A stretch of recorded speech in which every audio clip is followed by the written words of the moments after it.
પવિત્ર પુરુષોત્તમ માસની વાર્તા એટલે શ્રી કાંઠા ગોરની વાર્તા। ભૃગુપુરમાં એક ડોસી રહે। ડોસીનું નામ જમના ડોશી। ડોશીને બે દીકરા, બે ખાધે પીધે સુખી। પણ ડોશી દીકરાથી દૂર રહે અને ધર્મ ધ્યાન કરે, કથા કીર્તન કરે, કોઈને ખવડાવીને ખાય એવો તો સત્યો જીવ। અધિક માસ આવતા જમના ડોશીએ વ્રત લીધા, સાથે નાની વહુએ પણ વ્રત લીધું। સાસુ વહુ નદીએ નાહવા જાય, કાંઠા ગોરની વાર્તા સાંભળે અને એકટાણા કરે। આ જોઈ મોટી વહુ મોં મચકોડે। પૈસાદાર બાપની દીકરી એટલે લાડમાં છકી ગયેલી, ધર્મને ધતિંગ કહે, એકટાણાનું અપમાન કરે, ભજનને ભાંડે। વળી રૂપાળી વહુ એટલે જમીનથી બે વેત ઊંચી ચાલે। જ્યારે નાની વહુ બિચારી ગરીબ ઘરની, નાનપણથી જ ધર્મના સંસ્કાર મળેલા, સાવ ભોળી, પારકાના દુઃખે દુઃખી થનારી। એને વિચાર આવે કે અધિક માસનું વ્રત જેઠાણીએ કરે તો એને ભગવાન ફળે। ભોળી દેરાણી ગઈ જેઠાણી પાસે અને કહેવા લાગી, ભાભી, ઓ ભાભી, વ્રતમાં રૂડું વ્રત અધિક માસનું, તમે ચાલો ને અમારી સાથે। નદી કાંઠે નાશું, વાર્તા સાંભળીશું, એકટાણું કરીશું અને મંદિરે જઈ કથા સાંભળીશું। ભગવાન તો ભાવના ભૂખ્યા છે। આ સાંભળી જેઠાણી છણકો કરતા બોલી, જા બાઈ જા, તું તો વેવલી છે ને ડોશી તો નવરી છે। મારે તો ઘડીનીએ નવરાશ નથી। કરમ ફૂટે એ કાંઠાગોર પૂજે, મારે તો લીલા લહેર છે। મારે તો ધણી પેઢીએથી આવે, પુત્ર નિશાળેથી આવે, દીકરી સાસરેથી આવે, વહુ પિયરથી આવે।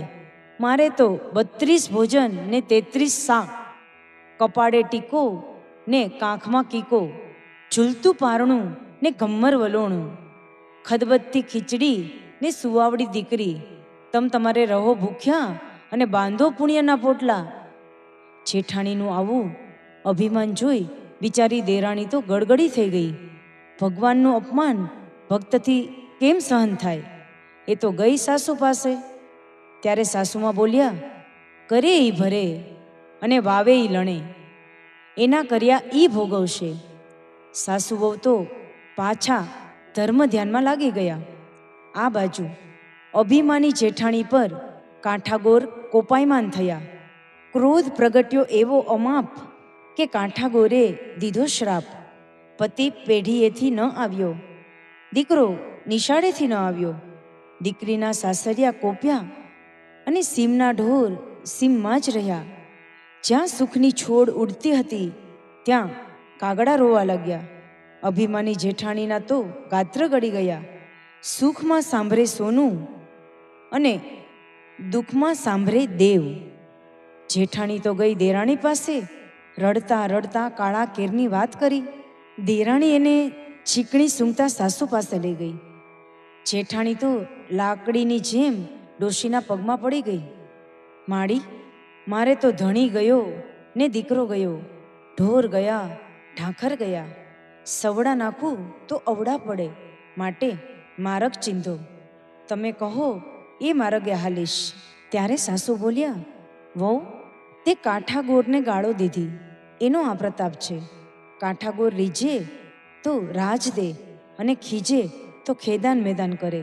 છૂટવું હોય તો પુરુષોત્તમ માસનું વ્રત કર, કાંઠાગોરને રીઝવ, મનથી માફી માગ, થાય એટલો ધર્મ કરીએ, ન થાય તો હાથ જોડીને બેસી રહીએ, પણ ધર્મનું અપમાન ન જ કરીએ। ત્યારે જેઠાણી રડતા રડતા બોલ્યા, માડી, હું તો આંધળીને વળી અજ્ઞાની, ન ધર્મ જાણું ન ધ્યાન જાણું, કઈ રીતે કાંઠાગોરને રીઝાવું? સાસુ બોલ્યા, ખભે લાલ ચુંદડી, હાથમાં દૂધનો કળશ, થાળમાં અબીલ ગુલાલ, ધૂપ દીપ અને શ્રીફળ સોપારી લઈ વાજતે ગાજતે કાંઠાગોરનું પૂજન કરો। કાંઠાગોર રીઝે તો અભરે ભરે। જેઠાણીએ સાસુના કહ્યા પ્રમાણે કાંઠાગોરને રીઝવ્યા। આંખમાંથી આંસુની ધાર વહેવા લાગી। શ્રદ્ધાથી ધ્યાન ધરી ક્ષમા માગી, પછી ચુંદડી ચડાવીને ખોડો પાથરી ક્ષમા માગી. હે માં, પુત્ર કપુત્ર થાય, માતા કુમાતા ન થાય, માટે દયા કરો, દયા કરો. 7 ભવમાં આવી ભૂલ નહીં કરું. જેઠાણીના સાચા પસ્તાવાથી કાંઠાગોર રીઝ્યા. પુત્ર અને પતિ કુશળક્ષેમ પાછા ફર્યા. દીકરીના સાસરેથી શુભ સમાચાર આવ્યા. સીમમાંથી ઢોર ઢાખર પાછા ફર્યા અને સૌ સારાવાના થયા. જેઠાણીએ તત્કાળ આજીવન અધિક માસનું વ્રત કરવાનો પવિત્ર સંકલ્પ કર્યો. જેઠાણી ધર્મ ધ્યાન તરફ વળી, તેથી દેરાણી અને સાસુમાં પણ રાજીના રેડ થઈ ગયા. હે કાંઠાગોર, તમે જેવા જેઠાણીને ફળ્યા, નાની વહુ અને સાસુને ફળ્યા, એવા વ્રત કરનાર સૌને ફળજો. કાંઠાગોરની કૃપા થકી સુખ સમૃદ્ધિ છલકાય, ઘોર પાપથી મળે મુક્તિ, પરલોકે મોક્ષ થાય.